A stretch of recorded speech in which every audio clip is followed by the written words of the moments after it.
நாளிலே கர்த்தர் என்னோடு கூட சொல்ல வருகிற காரியம், ஒரே இரத்தம் ஒரே அன்பு. அல்லேலூயா. அது சிலுவையின் அன்பு. ஒரே முறை எனக்காக இரத்தம் சிந்தப்பட்டது. ஒரே முறை என் மேல் வைத்திருக்கிற அன்பை நிரூபிக்கப்பட்டது. எந்த இடம்னா அது சிலுவையில் தான்.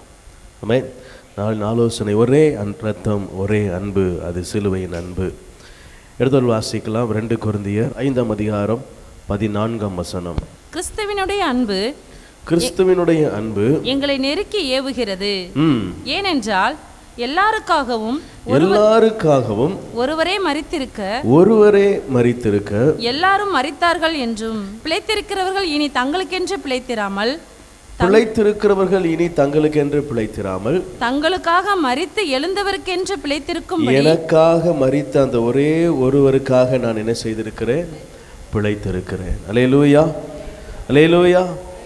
எனக்காக ஒரே ஒருவர் ஒரு தரம் எனக்காய் மரித்திருக்கிறார். அந்த மரணம் என் வாழ்க்கையில் பெரிய திருப்பத்தை என்ன செய்திருக்கிறது? கொண்டு வந்திருக்கிறது. ஆமேன் சொல்லுங்களேன். அந்த மரணம் மட்டும் அன்று கர்த்தர் எனக்காக ஜீவனை கொடுக்காதிருந்திருந்தால் இந்த நாட்களில் நம்முடைய ஜீவியங்கள் எப்படி இருக்கும் என்று சொல்லி யோசித்து கூட என்ன செய்ய முடியாது. பார்க்க அது பிரியமானதா, கர்த்தருக்கு பிரியமானதா இருந்திருக்குமா என்று சொல்லி கேட்டால் அது நிச்சயம் இருந்திருக்க வாய்ப்பு இல்லை. அல்லேலூயா. ஆனால் ஆண்டவர் சொல்கிறாரு, நான் உங்களுக்காக மரித்ததினாலே நீங்கள் இன்று நாளிலே சுத்தமாக்கப்பட்டு இருக்கிறீங்க, ஆசீர்வதிக்கப்பட்டு இருக்கிறீங்க, ஆண்டவரால் தெரிந்து கொள்ளப்பட்டு இந்நாள் வரைக்கும் அவருடைய பிள்ளைகளாயும் வாழுகிறோம். கிறிஸ்துவனுடைய அன்பு எங்களை என்ன செய்கிறதா? நெருக்கி ஏவுகிறது. அல்லேலூயா. சிலுவையின் அன்பு உங்களை நெருக்கி ஏவுதா? ஆமென். எதில் நெருக்கி ஏவுது? தினந்தோறும் சொல்கிற அதனுடைய வார்த்தையை நீங்கள் கேட்டு அதன்படி உங்களை ஒப்பு கொடுத்தாலே அதனுடைய கிரியைகளை என்ன செய்யலாம்? வாழ்க்கையில் காண்கலாம். அது அடையாளமாய் உங்களிடத்துல காணப்படும். என்னிடத்துல கர்த்தர் விரும்புகிறதை நான் என்ன செய்யணும்? என்னுடைய கிரியையில் கொண்டு வரணும். ஆமென். அல்லேலூயா. கவனிங்க, இங்கே கிறிஸ்துவின் அன்பு எங்களை என்ன செய்கிறது? நெருக்கி ஏவுகிறது. ஏனென்றால் எல்லாருக்காகவும் ஒருவரே மரித்திருக்க எல்லாரும், பாருங்க, ஒருவருக்காக என்ன செய்தாரா? ஒரே ஒருவர் தான் எல்லாருக்காக என்ன செய்திருக்கிறார்? மரித்தார். அதனுடைய அர்த்தம் என்னன்னா, எல்லாரையும் அந்த பாவத்தில் என்ன செய்துட்டார்? மரிக்க வச்சிட்டார். அல்லேலூயா. ஞானசன் எடுக்கும்போது என்ன செய்கிறோம்? உங்களை உள்ள முக்கி ஒரே முக்கிறது தான். அல்லேலூயா. அதை மூழ்கப்படுகிற நேரம் நீங்கள் மரிக்கிற நேரத்துக்கு அடையாளம். எழுந்திருக்கிற நேரம் நீங்கள் பிறக்கிற நேரத்துக்கு அடையாளம். அல்லேலூயா. அதுதான் ஞானஸ்தானத்துடைய அந்த மூழ்கு ஞானஸ்தானம் ஏன் கொடுத்தாங்கன்னா, பாவத்துக்கு மரித்து நீதிக்கென்று பிழைக்கணும். இதுதான் அந்த நீதி. பாருங்க, இப்போ ஆண்டவர் சொல்கிறாரு, நான் சிலுவையிலே மரித்த பொழுது என்னோடு கூட சேர்ந்து நீங்களும் பாவத்துக்கு என்ன செஞ்சிட்டீங்க? மரிச்சிட்டீங்க. அப்புறம் அவர் எழுந்திருக்கும் போது என்ன செஞ்சிட்டோம்? நம்மளும் ஆமாம் மரித்தீர்கள் என்றும் பிழைத்திருக்கிறவர்கள் இனி இப்போ பிழைச்சாச்சு. இனி யாருக்காக பிழைக்கூடாது? எனக்காக நான் என்ன செய்யக்கூடாது? அல்லேலூயா. நீ நான் யாருக்காக பிழைத்திருக்கணும்? கிறிஸ்துவுக்காக. அல்லேலூயா. அவர் என்னை ரட்சித்தார். அவர் என்னை அவருடைய இரத்தத்தினால கழுவி இருக்கிறார். அவர் என்னை அவருடைய பரிசுத்த இரத்தத்தை கொடுத்து விலைக்கிரயமாக கொடுத்து மீட்டு இருக்கிறார். இனி பிழைத்திருக்கிற நான் எனக்கென்று அல்ல, என் கிறிஸ்துவுக்காக. ஆமென். நம்ம எல்லாரும் அநேக நேரங்களில் ஆண்டவரை பார்த்து ரொம்ப ஃபெமிலியரான ஒரு வார்த்தையை சொல்லியிருப்போம். ஆண்டவரே, நான் ரொம்ப கேள்விப்பட்ட வார்த்தை, தற்கொலை பண்ணி சாகக்கூடாது, ஏன்னா பரலோகம் வந்து சேர முடியாது, நீர் அப்படி சொல்லி வச்சுட்டீர், அதனால் என்ன செய்கிறேன்? உயிரோடு இருக்கிறேன் அப்படின்னு நிறைய சாட்சியில் கூட நேரத்துல கேட்டேன். இங்கே இல்லை, நான் சின்ன பிள்ளைலேருந்து சொல்கிறேன். நான் நிறைய வாட்டி கேட்ட வார்த்தைகளில் ஒன்று, ஆண்டவரே என்ன செய்யக்கூடாது? பழி சாகக்கூடாது, அதனால் என்ன செய்கிறேன்? இன்னும் உயிரோடு இருக்கிறேன், இல்லைனா இன்றைக்கி என்ன செஞ்சுருப்பேன்? ஆமாம், இந்த உலகத்தில் இருக்கிறத விட போய் சேர்ந்துடலாம் அப்படின்னா நிறைய காரியங்களை அவங்க அதை சொல்கிறத கேட்டிருக்கிறேன். கவனிங்க, இப்போது அவங்க இருதயத்தில் என்ன இருக்குது? நான் நினைக்கிறேன் ஒருவேளை ஒரு விதத்தில் அதுவும் ஒரு நல்ல உபதேசம் தான் நினைக்கிறேன். செத்த எங்கே போயிடுவேன்? தற்கொலை பண்ணி செத்தா நரகத்துக்கு போயிடுவேன் அப்படின்றது அது உண்மை. என் ஜீவனை அழிக்க எனக்கு அதிகாரம், என் ஜீவனை நான் வாங்கிட்டு வரல, இதை நான் எடுக்கவும் என்ன செய்யக்கூடாது. ஆமாம், யோபுவை போல் லாசருவை போல் கடைசி வரைக்கும் இந்த ரோட்டில் நின்று கஷ்டப்பட்டு தான் பிரச்சனைனா அதுதான் என்னுடைய வாழ்க்கையில் ஆண்டு வச்சிருக்கிற திட்டம் நியமனம்னா என்ன செய்யணும், என்னை விட்டு கொடுத்துடணும். கடைசி வரைக்கும் என் உயிரை நான் என்ன செய்யக்கூடாது, மாய்க்கக்கூடாது. அல்லேலூயா. கவனிங்க, அப்படி அப்படி அப்படி அப்படி செய்கிற ஒவ்வொருவரும் பரலோகத்துக்கு போக வாய்ப்பு. ஆமாம், அல்லேலூயா. கர்த்தர் நல்லவர். கவனிங்க, ஆண்டவர் சொல்கிறாரு, என் நிமித்தமாக என்ன செய்யுங்க, நீங்கள் பிழைத்திருங்க. ஆமாம். இப்போ அந்த சாட்சியில் அவங்க சொன்ன காரியம் என்ன, தற்கொலை பண்ணி சாகக்கூடாதுன்னு நீங்கள் என்ன செஞ்சிட்டீங்க, சொல்லிட்டீங்க. என் உயிரை நான் எடுக்கக்கூடாதுன்னு சொல்லிட்டீங்க. அதனால் உயிரோடு இருக்கிறேன். அதனாலேயே உயிரோடு இருக்கிறீங்க, அதனாலேயே உயிரோடு இருக்கணும். அவங்களுடைய இருதயம் எப்படின்னா வேதனையில் சில காரியங்கள் என்ன செய்கிறது, புலம்புகிறதா இருக்கிறது. ஆனால் ஆண்டவர் சொல்கிறாரு, உன் வாழ்க்கையில் எது நடந்தாலும் என் சித்தத்தின்படி தான் என்ன செய்யும், நடக்கும். யோபு ஆண்டவர் சோதிக்குன்னா கூட ஆண்டவருடைய சித்தத்தின்படி தான் என்ன செய்ய முடியும், சோதனைக்கு உட்படுத்த முடியுமே தவிர பிசாசு யாரையும் போய் டக்குன்னு என்ன செய்ய முடியாது. ஆமாம், அல்லேலூயா. அதுவும் விசேஷமாக உங்களை என்ன செய்ய முடியாது, தொடவே முடியாது. ஆமேன்னு சொல்லுங்களேன். அல்லேலூயா. உங்களை என்னையும் தொடரணும்னா அவன் ஸ்பெஷல் ஆர்டர் தானே செய்யணும், வாங்கிட்டு வந்தால் மட்டும்தான் உங்ககிட்ட என்கிட்ட வர முடியும். ஆமே, அல்லேலூயா. நம்மளாம் விஐபிஸ் என்ன, ஆமீன் கிடையாதா? இப்போ நீங்கள் விஐபி இல்லையா? ஆண்டவர் உங்களையும் என்னையும் பார்த்து நீங்கள் விசேஷித்தவர்கள்னு சொல்கிறாருல்ல, அவர்களை பார்க்கல நீங்கள் விசேஷமானவர்கள்.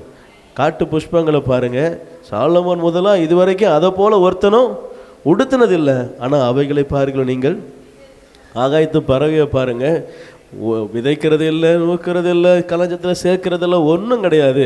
ஆனால் இன்றைக்கு வரைக்கும் அதுக்கு எதுவும் பட்னியாக இருந்ததும் கிடையாது. ஏன்னா பரமபிதா அவர்களை பார்க்கலாம், அவைகளை பார்க்கலாம் நீங்கள்.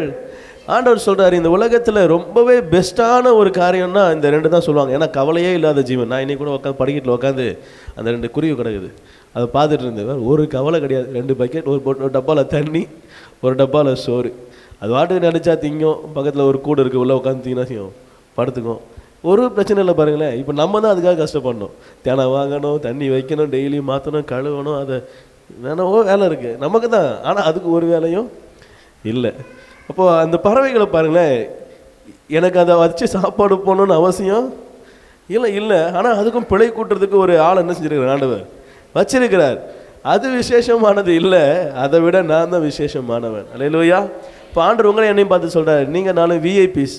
இப்போ உங்களையும் என்னையும் பிசாசு ஏதாவது ஒரு விதத்தில் சோதிக்கணும் அப்படின்னா அவன் போய் ஸ்பெஷல் போஸும் ஸ்பெஷல் ஆர்டரும் வாங்கிட்டு தான் என்ன செய்யணும், வரணும். ஆண்டவர் சமூகத்தில் போய் உங்களுக்காக எனக்காக அவன் நிற்கணும், காத்து கிடக்கணும்.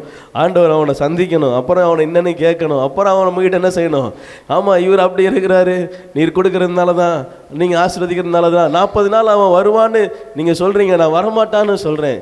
2 பேரும் யார் ஜெயிக்கிறான்னு பார்க்கலாம். அக்கா என்ன செய்வான், ஏதாவது ஒரு காரியத்தை குறித்து என்ன செய்வான், பேசுவான். ஆமென். டைரெக்டாக வந்து தொட முடியாது. ஆமென். கர்த்தர் நல்லவர். கவனிங்க, இப்படி தான் நம்மளை என்ன செய்ய முடியாம கிட்ட நெருங்க முடியும், மற்றபடி நம்ம கிட்ட நெருங்க முடியாது. ஆனாலும் யோபுவை போல உத்தமமாக என்ன செய்யணும், இருக்கணும். அவங்க தான் விஐபிஸுக்கு மேலே விஐபிஸ். அல்லேலூயா. சோதனையை சகிக்கிற மனுஷன் அவன் தான் பாக்கியவான். இப்போ இது விசேஷம் வந்து ஸ்பெஷல், பாக்கியவான்றது வந்து ஸ்பெஷலுக்கு மேலே. அல்லேலூயா. கவனிக்கிறீங்களா? அல்லேலூயா. ஒரே ரத்தம், ஒரே அன்பு எனக்காக சிந்தப்பட்டது. அந்த ரத்தம் என்னை ஒவ்வொரு நாளும் பாதுகாக்குது, என்னை விசேஷமானவனாக மாற்றுது, எனக்குள்ளே இருக்கிற எல்லா குறைகளையும் நீக்குது, என் தேவைகளை சந்திக்கும்படியாக என்னோடு கூட இருக்கிறது. அல்லேலூயா. ஆகவே வேறு எந்த காரியமே என்னிடத்தில் வர அனுமதி இல்லை. கர்த்தர் அதை அனுமதிக்கிறவர் அல்ல. ஆனால் சோதிக்கிற நேரத்தில் சில நேரத்தில் என்ன செய்கிறாரு, விட்டு பிடிக்கிறார். அல்லேலூயா. கிணத்துல எங்கள் அப்பா என்னை தள்ளி விட்டு கையில் வச்சுக்கிறார். இழுப்பாருன்னு பார்த்தா விட்டார். அவர் கையில் கயிறு இல்லைன்னா கூட எனக்கு உயிர் இல்லை.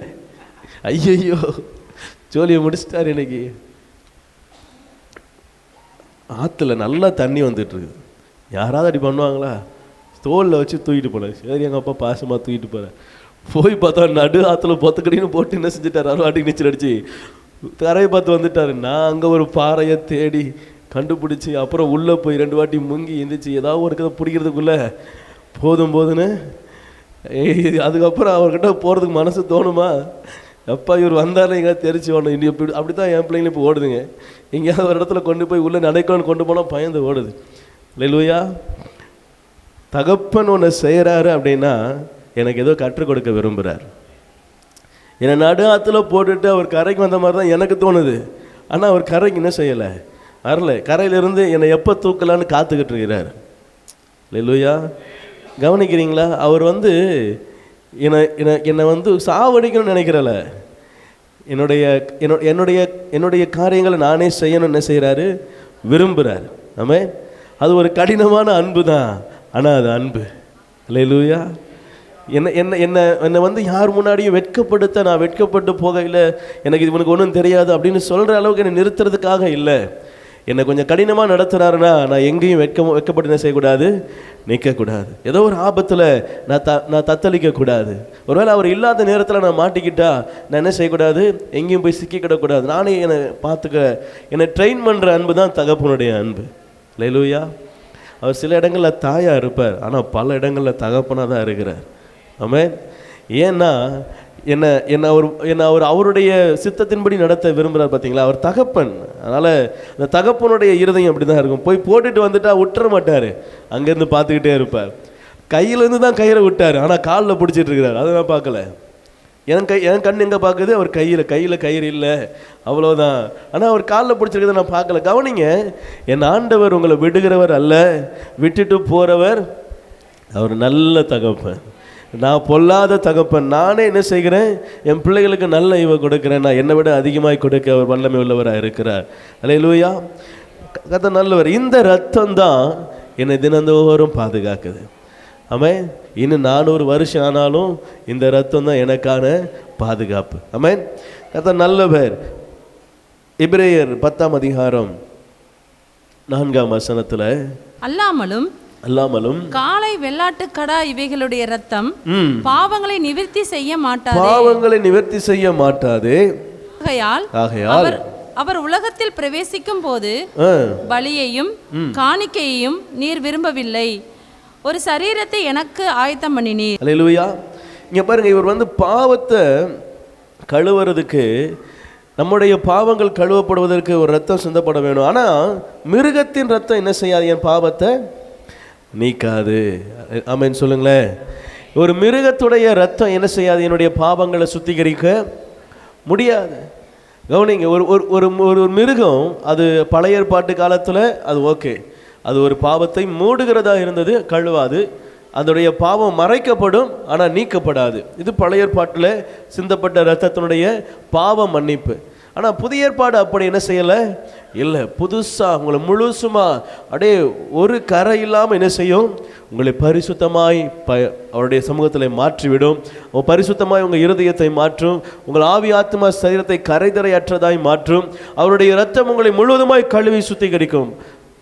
நம்ம கடைசியில் வாசிக்கிற கர்த்தருடைய ரத்தம் சகல பாவங்களை நீக்கி நம்மை சுத்திகரிக்கும். பழைய ஏற்பாட்டு காலத்தில் மூடப்படுகிறதா இருக்கிறது. புதிய ஏற்பாட்டு காலத்தில் ஆண்டவருடைய ரத்தம் என்ன செய்கிறது, என்னை சுத்திகரிக்கிறதா இருக்கிறது. அப்படி ஆண்டவர் சொல்ல வர்றாரு, வெள்ளாட்டு கடா இவர்களுடைய ரத்தம் என்ன செய்யாது, பாவங்களை நிவர்த்தி செய்ய. ஆமாம், அவர் உலகத்தில் பிரவேசிக்கும் போது பலியையும் காணிக்கையையும் ஒரு சரீரத்தை எனக்கு ஆயத்தமான சர்வாங்க தகன பலிகளும் பாவ நிவாரண பலிகளும் என்றீர். அப்பொழுது நான், தேவனே உம்முடைய சித்தத்தின்படி செய்ய இதோ வருகிறேன். புத்தகஸ்தூரில் என்னை குறித்து என்ன எழுதியிருக்கிறது, ஏசாயா புத்தகத்தில் எழுதியிருக்கிறது. இப்படி ஒருத்தர் என்ன செய்யணும், வரணும். இவர் அவருடைய சொந்த சரீரத்தில் வரணும். பிதா, அதாவது கடவுள் என்ன செய்யணும், கடவுள் அவருடைய மாம்சத்தின் ரத்தத்தை உடையவராக பூமிக்கு வரணும். அவர் கண்ணியின் வயிற்றில் பிறக்கணும். இதெல்லாம் தீர்க்க தரிசனம். அல்லேலூயா. இப்போ ஆண்டவர் அந்த தீர்க்க தரிசனம் எங்கே வாசிக்கப்படுது, பரலோகத்தில் வாசிக்கப்படுது. உடனே இவர் சொல்கிறாரு, இதோ நான் வருகிறேன், புத்தகஸ்தூரில் என்னை குறித்து எழுதியிருக்கிறதே. இப்போ இந்த தீர்க்க தரிசனம் எல்லாம் நிறைவேறுது கிறிஸ்து இந்த உலகத்தில் வருவதற்காக. அப்போ ஏன் அவர் வராருன்னா, அதுக்கு தான் இந்த 4ஆம் வசனத்தில் வாசித்தோம். என்னது, கால ரத்தம் வெள்ளாட்டு ரத்தம் என்ன செய்யாது, பாவங்களை ஒரு சரீரம் கொடுக்கப்படுகிறது. அந்த சரீரம் இந்த பூமிக்கு என்ன செய்கிறது? வருகிறது. அந்த சரீரம் சிலுவையில் என்ன செய்யப்பட வேண்டும்? மரிக்கப்பட வேண்டும். அப்பொழுது இந்த உலகத்திற்கு ரட்சிப்பு வரும். அல்லேலூயா.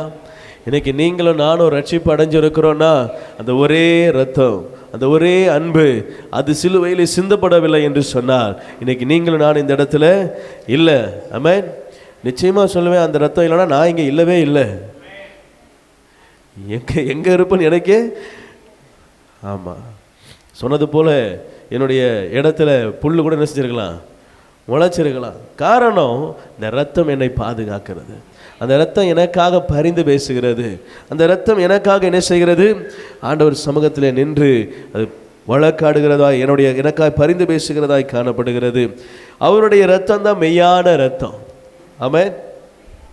கவனிங்க, எப்போவுமே ஒரு பொருள் உண்டாகுது அப்படின்னா அதை உருவாக்கின மாஸ்டர் ஒருத்தர் இருப்பார். அவர்கிட்ட தான் அந்த மொத்த டெக்னாலஜியோடைய இல்லை மொத்த இதோடைய சாராம்சம், அந்த மேப் கிராஃப், அதோடைய மொத்த பிளான் அவர்கிட்ட தான் இருக்கும். அப்படி தானே? இப்போ ஒரு மனிதனை ஆண்டவர் உருவாக்குறார் அப்படின்னா அவர்கிட்ட இருந்து தான் அந்த உருவம் என்ன செய்யுது? வருது. அவர் தான் அதை வடிவமைக்கிறார். மூஞ்சி, கண்ணு, காது, கை, கால் எல்லாத்தையும் என்ன செய்கிறார்? வடிவமைக்கிறார். அவர் ஜீவ சுவாசத்தை ஊதுறார். இப்போது வேதம் சொல்லுது, ஜீவன் ரத்தத்தில் என்ன செய்யுது? இருக்குது. இப்போ ஜீவ ஆத்மாவாக அவன் மாறுறதுக்கு அவனுக்கு என்ன செய்யணும்? அவன் சரீரத்தில் நரம்புகள் உருவாகணும், ரத்தம் உருவாகணும். இது எல்லாம் எங்கேருந்து வருதுன்னா தேவனிடத்திலிருந்து என்ன செய்கிறது? இந்த ரத்தம் எங்கேருந்து வருது? இந்த சதை, இந்த மூளை, அறிவு, சுயசுத்தம், இதெல்லாம் எங்கேருந்து வருது? தேவனிடத்திலிருந்து எனக்கு என்ன செய்கிறது? ஆமாம், அவருடைய நாசிலேருந்து வந்த ஒரு சுவாச காற்று எனக்குள்ளே வந்தது. எனக்குள்ளே வரும் பொழுது நான் ஜீவ ஆத்மாவாய், அந்த ஜீவ ஆத்மா ரெண்டுத்துக்கும் நம்ம இப்போ இருக்கிற வாழ்க்கை தான் அந்த ஜீவனும் ஆத்மாவும். அதுக்கு அர்த்தம் சொல்லணும்னா என் ஜீவன் அவரோடது, என் ஆத்மா அவர் கொடுத்தது. இது ரெண்டுமே நான் கணனுக்கு தான் நினச்சிருக்கிறேன். அல்லேலூயா. ஆமாம், இது ரெண்டுமே எங்கே வாங்கியிருக்கிறீங்க? இரவலுக்கு வாங்கியிருக்கீங்க. இப்பூமிக்குரிய கூடாரம் என்ன செஞ்சிடும்? அழிந்து போகும். இந்த மண்ணிலேருந்து எடுக்கப்பட்ட மண் என்ன செஞ்சிடும்? அழிந்து போயிடும். இந்த ஆத்மா நியாய தீர்ப்புக்கு நேராக போகணும். இந்த ஆவி கர்த்தர் தந்த தீபம் அது என்ன செஞ்சிடும்? அவர் கரத்துக்கு மறுபடியும் போயிடும். இந்த ஆவி ஆத்மா ரொம்ப முக்கியம். இந்த ஜீவன் நமக்குள்ள இந்த சரீரத்தில் நீடி திளைப்பதற்கு ஆத்மாவும் ஆவியும் கர்த்தரோடு கூட ஒன்றித்திருக்கணும். இல்லைன்னா இந்த சரீரம் என்ன செய்யாது? நிலை பெற்று வாழ முடியாது. ஆசீர்வாதமான வாழ்க்கை சரீரத்தில் என்ன செய்யாது? உலகப்பூர்வமாக வந்தாச்சுன்னா ஆட்டோமேட்டிக்காக உலகம் நமக்குள்ள என்ன செஞ்சிடும்? வந்துடும். அப்புறம் அவனவன் தன் சுய இச்சையினால் இழுப்புண்டு அப்புறம் கடைசி வரைக்கும் இழுப்புண்டு தான். அதான் நல்லவர். நீங்கள் கவனிங்க, அவருடைய ரத்தம் தான் மெய்யான ரத்தம். அது எனக்குள்ளே எப்போ வந்ததோ அப்போதிலிருந்து நான் கர்த்தருடைய சாயலை, கர்த்தருடைய பிம்பத்தை, கர்த்தருடைய செய்கைகளை உடையவனா மாறுகிறவனா இருக்கிறேன். அல்லேலூயா. கவனிங்க, ஒரு பிள்ளையை பார்த்து சொல்லுவாங்க, அந்த பிள்ளைனா இது அப்பாவுடைய ரத்தம் மாதிரி என்ன செய்யுது? அல்லேலூயா. ஒருத்தரை சொல்லும் பொழுது அப்போ அப்பாவுடைய ரத்தம் என்ன செய்யுது? அவனுக்குள்ள சின்ன வயசில் எப்படி தலைகால் புரியாமல் ஆடினானோ அப்படியே ஆடுறானே அப்படின்றாங்க. இது அப்பாவு மாதிரியே என்ன செய்யுது? அது அம்மா மாதிரியே செய்யுது. ஏன்னா அவர்களிடத்திலிருந்து என்ன செய்திருக்கிறது? பிறந்திருக்குது. இப்போ ஆண்டவர் நம்மளை பார்த்து சொல்கிறாரு, ஒரே ரத்தம், அந்த ரத்தத்திலேருந்து பிறந்தவங்க தான் நீங்கள் எல்லாரும். நம்ம எல்லாரும் அந்த ரத்தத்தை என்ன செஞ்சுருக்கிறோம்? பிறந்திருக்கிறோம். இப்போ நான் உங்களை என்னையும் பார்க்குறவங்க என்ன சொல்லணும்? இது ஏசப்பா பிள்ளைப்பா அப்படி என்ன செய்யணும்? இது எங்கேருந்து வந்துச்சோ அப்படின்னு செய்யக்கூடாது, சொல்லக்கூடாது. அல்லேலூயா. உங்களை பார்த்தவொன்னே என்ன செய்யணும்? நம்மளை பார்த்தவொன்னே என்ன செய்யணும்? ஏசப்பா பிள்ளை. ஆமாம், இனிமேல் சொல்லணும். இது வரைக்கும் சொன்னாங்க, இனிமேல் என்ன செய்யணும்? ஆமே, நீங்கள் கையில் பைபிளை எடுத்துட்டாலே உங்கள் வேதக்காரங்க எங்கே போகிறாங்க? ஆமாம், வேதக்காரங்க சர்ச்சுக்கு போகிறாங்க. உங்களை சில பேரை ஃபேஸ் கட் பார்த்தாலே என்ன செஞ்சிடும்? இவங்க கிறிஸ்டியன் என்ன செஞ்சிடும்? பார்த்தவொன்னே தெரியும். அல்லேலூயா. அந்த நகை போடாமல் அப்படி சொல்லலை, அப்படியும் பார்த்தவொன்னே டக்குன்னு என்ன செய்யும்? தெரியும். சில இடங்களில் சிலர் அவர் என்ன அணிகள் போட்டிருந்தாலும் அவங்களுக்குள்ளே இருக்கிற அந்த தேவனுடைய கிருபை, அவங்க உண்மையிலேயே ஆண்டவருக்கு உண்மையாக பிரியமாக தேவ ஜனமாக ஆண்டவரை சார்ந்து கொள்ளுகிற ஒரு பக்தி வைராக்கியம் உள்ளவர்களாக இருப்பாங்கன்னா அவங்க எப்படி இருந்தாலும் எது போட்டிருந்தாலும் போடாட்டாலும் அவங்கள பார்த்தவொடனே என்ன செய்யும், இவங்க ஆண்டவருடைய பிள்ளைன்னு தெரியும். அல்லேலூயா. இப்போ அந்த தான் ஆண்டவர் சொல்கிறாரு, என் ரத்தம் உங்களுக்குள்ளே இருக்குன்னா உங்களை பார்த்த உடனே என் பிள்ளைன்னு கண்டுபிடிச்சிருவாங்க. அல்லேலூயா. உங்களை பார்த்த உடனே ஆண்டவருடைய பிள்ளை என்ன செய்யணும், கண்டுபிடிக்கணும். ஆமென். பழைய ஏற்பாட்டு காலத்தில் மூடப்பட்ட ரத்தம், ஆனால் இந்த நாட்களில் கழுவப்படுகிற ரத்தம். நீங்கள் நானும் கழுவப்பட்டு இருக்கிறோம், அந்த ரத்தத்தின் மறைவுக்குள்ளே வந்திருக்கிறோம். இனி நம்ம இடத்துல என்ன செய்யக்கூடாதுன்னா, அந்த மூடுகிற காரியம் என்ன செய்யக்கூடாது, மறைக்கிற ஆண்டவர் சமூகத்தில் ஆண்டவர் சொல்ல விரும்பாத காரியங்களை இல்லை, சொல்லி செய்யாதன்னு சொல்கிற காரியங்களை செய்து மறைக்கிற இருதயம் என்ன செய்யக்கூடாது. அல்லேலூயா. கவனிங்க, நம்ம அநேக நேரங்களில் ஆண்டவரிடத்தில் சில காரியங்களை மறைக்கிறோம். ஆமென். எல்லாவற்றையும் கர்த்தரிடத்தில் வெளிப்படையாக என்ன செய்யலை, நம்ம செய்கிறது இல்லை. சில காரியங்களை மறைக்கிறோம், சில காரியங்களை நமக்கு ஏற்ற போல் அப்படி தள்ளி வச்சுக்கிறோம். அதுதான் பாதைன்னு வச்சிங்களேன். நம்ம அந்த பாதை கொஞ்சம் என்ன செய்கிறோம், இந்த பக்கம் இழுக்கிறோம். ஆண்டவரே கொஞ்சம் இந்த பக்கம் என்ன செய்யுங்க. என்ன 2 பேர் போகிற போடி பார்த்துருப்பாங்க, அந்த பக்கம் எனக்கு வேணும்னு ஒருத்தன் இழுக்க, இந்த பக்கம் என்ன செய்கிறோம் ஒருத்தன், ஒரே போர்வை என்ன செய்கிறது 2 பேரும், எனக்கு வேணும் உனக்கு வேணும். அதே மாதிரி ஆண்டவருடைய நீதி நியாயம் ஒன்று தான். ஆனால் நம்ம என்ன செய்கிறோன்னா, இது என் பக்கம் கொஞ்சம் என்ன செய்யுங்க திருப்புங்க, இது அந்த பக்கம் கொஞ்சம், ஆமாம் பிடிச்சதெல்லாம் இந்த பக்கம், பிடிக்காததெல்லாம். யோபு சொல்கிறாரு, தேவனிடத்தில் நன்மையை பெற்றனா தீமையை, சில நேரங்களில் நன்மை வரும்பொழுது என்ன செய்கிறது, நல்லா இழுத்து போடி சொகுசாக தூங்குறது. கொஞ்சம் போர்வை விலகின உடனே, என்ன ஆண்டவரே சும்மா இழுத்துட்டே இருக்கிறே, எனக்கு கொஞ்சம் கூடும், எப்பா கொஞ்ச நேரம் என்ன செய்ய, காற்று வாங்க, வெளி காற்று உள்ளே வரட்டும். இல்லை என் பக்கம்தான் வரணும். இது நான் ஓமையாக பேசுகிறேன், நீங்கள் எப்படி வேணால் எடுத்துக்கோங்க. உங்கள் இது தான் தெரியும், நம்ம எதில் ஆண்டவரிடத்தில் காம்ப்ரமைஸ் ஆகிறோம், இல்லை ஆண்டவர்கிட்ட பேரம் பேசிக்கிட்டு இருக்கிறோம், இது நமக்கு தான் தெரியும். உங்கள் இது தான் தெரியும். அல்லேலூயா. ஆண்டவர் உங்களோடு கூட பேசுவானாரால் நீங்கள் அதுக்கு என்ன செய்யுங்க, கீழ்ப்படிங்க. கர்த்தர் உங்களை நடத்த வல்லவராக இருக்கிறார். லேவியராகமம் 16:27. பாவ நிவர்த்திக்கென்று பரிசுத்த ஸ்தலத்துக்குள் இரத்தம் கொண்டு வரப்பட்ட பாவ நிவாரண பலியாகிய காளையையும் பாவ நிவாரண பலியாகிய வெள்ளாட்டு கடாவையும் பாளையத்துக்கு புறம்பே கொண்டு போய் போதும். கவனிங்க, இங்க ஆண்டவர் சொல்றாரு, பாவ நிவர்த்திக்கென்று பரிசுத்த ஸ்தலத்துக்குள் என்ன செய்யணுமா, ரத்தம் கொண்டு வரப்பட வேண்டும். பரிசுத்த ஸ்தலத்துக்குள்ள ரத்தம் கொண்டு வரப்பட்டாதான் அங்கே இருக்கிற இடத்துல அது அசைவாட்டு பலியாகவோ இல்லை தெளிப்பு பலியாகவோ என்ன செய்யும், யாருக்காக செலுத்தப்பட்டதோ அவர்களுக்காக என்ன செய்யப்படும், செலுத்தப்பட்ட பிற்பாடு அந்த பலியிடப்பட்ட அந்த காளை என்ன செஞ்சிடணும்னா பாளையத்துக்கு புறம்பே போயிடணும். ஆமே, நான் சொல்கிறேன், நான் ஏற்கனவே சொன்னதான், பழைய ஏற்பாட்டு நிழல், புதிய ஏற்பாடு நிஜம். இப்போ நிழலில் ஆண்டவர் ஒரு நியமத்தை கொடுக்கிறார், அந்த நியமத்தை தான் புதிய ஏற்பாட்டில் நிறைவேற்றுறார். ஆமே, ஆண்டவர் ஒரு இடத்துல சொல்கிறாரு, இவைகளை அழிக்க வந்தேன் என்று நினைக்காதீங்க, இவைகளை நிறைவேற்ற வந்தேன். ஆமே, நியாயப்பிரமாணம் என்ன செய்யறானே, அழிக்கிறதுக்காக வரல, கட்டளைகளை அழிக்கிறதுக்காக வரல, அதை நிறைவேற்றுவதற்காக. இப்போது பழைய ஏற்பாட்டில் பாவ நிவர்த்தி பலி ஒன்று பலிபீடத்தில் செலுத்தப்படுமானா அது பரிசுத்த ஸ்தலத்துக்கு நேராக போகணும். ஆனால் சரீரம் எங்கே போகணும், பாளையத்துக்கு புறம்பே போகணும். ஆண்டவர் அடிக்கப்பட்ட நாட்களில் அவருடைய இரத்தம் திரைச்சீலை என்ன செய்தது, 2ஆய் கிழித்தது. ஆனால் அவர் சரீரமோ பாளையத்துக்கு புறம்பே இருந்தது. வெளியே, ஊருக்கு வெளியே என்ன செய்கிறார், அவர் அடிக்கப்படுகிறார். அப்போது ஆண்டவர் என்ன, அவருடைய நியமங்களை எல்லாம் அவர் என்ன செய்கிறார், சரியாக செய்து முடிக்கிறார். உங்களுக்காக எனக்காக ஒரு இடத்துல கூட அவர் பிசுரடிக்கவே என்ன செய்யலை. ஆமாம், ஒரே ஒரு இடத்துல சீமோன் தான் என்ன செய்கிறாரு, அந்த இடத்துல கொஞ்ச நேரம் சிலுவையை தூக்கிட்டு வர்றார், அவ்வளவுதான். அதுக்கப்புறம் மீதி எல்லா காரியங்களையும் அவர் ஒருவர் தான் என்ன செய்கிறார், அவர் ஒருவர் தான் அதை நிறைவேற்றி முடிக்கிறார். வெறும் இடத்துல கூட எந்த இடத்துலையும் தன்னை விட்டு ஐயோ இதுக்கு முடியாது, இதுக்கு மேலே செய்ய எதுவுமே என்ன செய்யலை, எங்கேயுமே சொல்லப்படலை. அவர் சிலுவையை தேடி போனார் தான் என்ன செய்கிறது, ஆமாம், வேதத்தில் பார்க்கிறோம். கவனிங்க, இது பழைய ஏற்பாட்டு காலத்திலே மூடப்படுகிற நாட்களிலும் ஒரு நியமம், ஆனால் சுத்திகரிக்கப்படுகிற காலங்களிலும் ஒரு நியமம். ஆனால் இந்த நியமத்தில் நீங்களும் நானும் புதுப்பிக்கப்படுகிறோம்.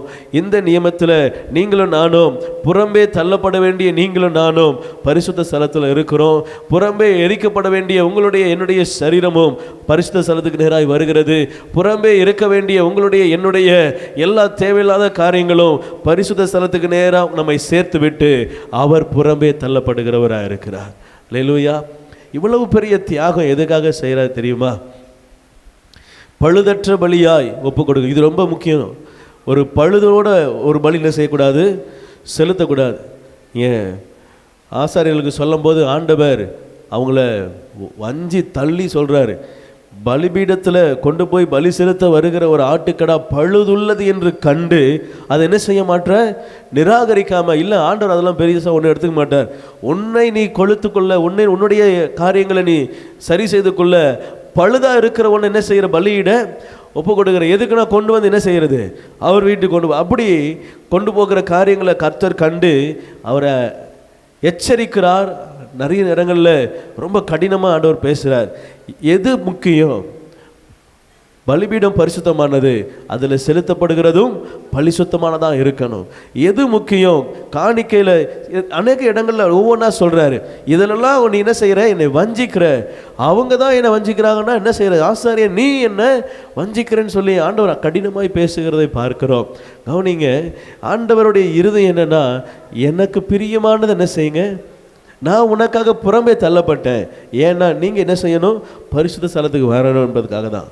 நான் வனாந்தரத்தில் யார் இல்லாமல் அனாதியாக தொங்கினேன். ஏன்னா நீங்கள் என் சமூகத்தில் என்ன செய்யணும், கூட்டமாக கூடி ஆண்டவரை ஆராதிக்கணும், ஒரு மனதான் ஆராதிக்கணும் அப்படின்றதுக்கு எல்லாவற்றையும் அவர் சிலுவையில் செய்ததின் நோக்கம் என்ன?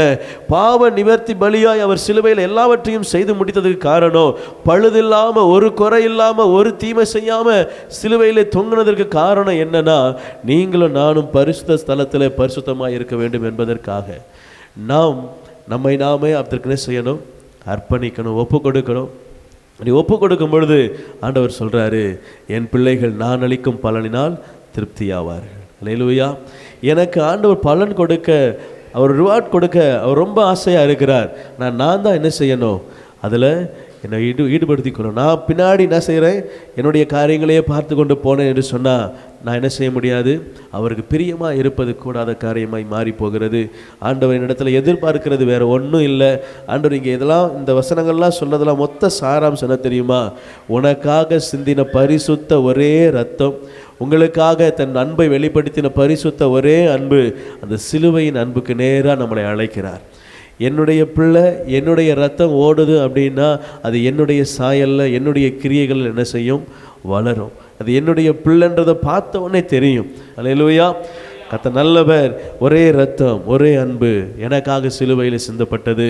அந்த ரத்தம் எனக்குள்ளே கிரியை செய்ய வேண்டும் என்று சொல்லி விரும்புகிறது. நான் எனக்கு அதை விட்டு கொடுக்க வேண்டும். என்னுடைய வாழ்க்கையை கர்த்தருடைய சமூகத்தில் அர்ப்பணிக்க வேண்டும். அப்படி அர்ப்பணிக்கும் பொழுது ஆண்டவர் சொல்கிறாரு, என் ரத்தம் மெய்யான பானம், அதை மாதத்தில் ஒரு நாள் நம்ம என்ன செய்கிறோம், நினைவு கூறுகிறோம். அந்த ரத்தம் உங்களுக்குள்ளே என்ன செய்கிறது, இருக்கிறது. அந்த ரத்தத்துக்குள்ள இங்கே என்ன செய்ய, உங்களை ஒப்பு கொடுங்க. அந்த ரத்தம் உங்களை என்ன செய்யாது, பாவத்துக்கு நேராக நடத்தாது. ஆமென்.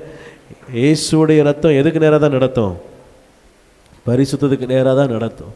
உங்களுக்கு என்ன ஆசீர்வாதமான இடமோ அதுக்கு நேராக தான் என்ன செய்யும், நடத்தும். ஒரு நாள் உங்களை என்ன செய்யாது, வழி தவறி போகும்படியாக நடத்தாது. ஆமென். அந்த சிலுவையில் அவர் மரித்த அவருடைய ரத்தம் சிலுவையிலேருந்து வழிந்து கொண்டு இருந்ததான். அப்போது நல்ல மழை பெஞ்சுதான். மழையின் காரியம் வரும்போது அந்த ரத்தம் சிலுவையில் இருந்த ரத்தம் என்ன செய்ததான், அவரை எடுத்து அடக்கம் பண்ணதுக்கு பிற்பாடு ரத்தம் என்ன செய்ததான், மழையில் நனைஞ்சி கரைஞ்சி அப்படியே பாளையத்துக்கு புறம்பே தானே இருக்கிற, அது மலை தானே, மலையிலேருந்து அப்போ ரத்தம் என்ன செய்யுது, கொல்கத்தா மலையிலேருந்து கீழே வடியுது. இப்போ பாளையத்துக்கு புறம்பே தான் குஷ்டரோகிகள்லாம் இருப்பாங்க. யார் இருப்பா? குஷ்டரோகிகள்லாம் பாளையத்துக்கு புறம்பே போயிடணும். அவங்க மனுஷன் கண்களில், நல்லா இருக்கிற கண்களில் படக்கூடாது. அப்படி யாராவது மனுஷன் வந்தால் கூட காதை பொத்திக்கிட்டு, கண்ணை பொத்திக்கிட்டு, தீட்டு என்ன செய்யணும், கத்தணும். கத்தி நான் இங்கே இருக்கிறேன், இங்கே வராதிங்க என்ன செய்யணும், சொல்லணும். அது அந்த காலத்தில் அது ஒரு வழக்கமாக இருந்தது. அப்போ அந்த பாளையத்துக்கு புறம்பே அடிக்கப்பட்ட மலையிலேருந்து வழிகிற ரத்தம் தண்ணியில், அந்த மழை தண்ணியில் கரைஞ்சி அந்த பாளையத்தில் ஒரு குகை மாதிரி இருக்குமா, அதுக்குள்ளே போகும்போது அந்த ரத்தம் அங்கே இருக்கிற குஷ்டரோகி எல்லாரையும் சுகமாகிச்சான். அல்லேலூயா. பாருங்க, அந்த ரத்தம் எங்கெல்லாம் போதோ அங்கெல்லாம் நல்லது, ஆசீர்வாதம், சுகம், பலன் இதுதான் நடக்கும். ஆமென். அந்த பாளையத்துக்குள்ளே இருந்த குஷ்டரோகிகள் எல்லாரும் அந்த ரத்தம் பட்ட தண்ணியை பட்ட உடனே எல்லாரும் சுகமடைந்தார்களாம். இருந்த எல்லா குஷ்டரோகியும் மறுபடியும் ஊருக்குள்ள என்ன செஞ்சுட்டா, அவங்க வீட்டுக்கு போக ஆரம்பிச்சிட்டான். போய் ஆசான இடத்துல தன்னை காண்பித்து அவன் வாட்டுக்கு வீட்டில் என்ன செஞ்சுட்டான். அல்லேலூயா. என் ஆண்டவருடைய ரத்தம் அப்படி கூட கிரியை செய்யுதுன்னா அது எனக்குள்ளே இருக்குதுங்க. உங்களுக்குள்ளே எனக்குள்ளே என்ன செய்கிறது? இந்த ரத்தம் இருக்கிறது. இந்த ரத்தம் நீங்கள் அதை அறிக்கை செய்யணும், அதை நம்பணும், அதை விசுவாசிக்கணும். அந்த இடத்துல ஆண்டவர் அவருடைய ரத்தத்தை எனக்குள்ளே என்ன செஞ்சிருக்கிறார்? வச்சிருக்கிறார். அவர் ரத்தம் எனக்குள்ளே என்ன செய்யுது? ஆமாம், எதுவும் என்னை அணுகாது. நீங்கள் என்ன வந்தாலும் சரி, உங்கள் வீட்டில் என்ன பிரச்சனையோ இல்லை கஷ்டமோ நஷ்டமோ வியாதியோ வியாகுலமோ என்ன வந்தாலும் ரத்தத்தை அறிக்கை செய்யுங்களேன், அது உங்களை சுத்தப்படுத்தும். அது உங்களுடைய காரியங்களை சுற்றி இருக்கிற எல்லாவற்றையும் சுத்தப்படுத்தும். அது எல்லாவற்றையும் சரி செய்யும், நேர் வழியாய் நடத்தும். ஆமென்.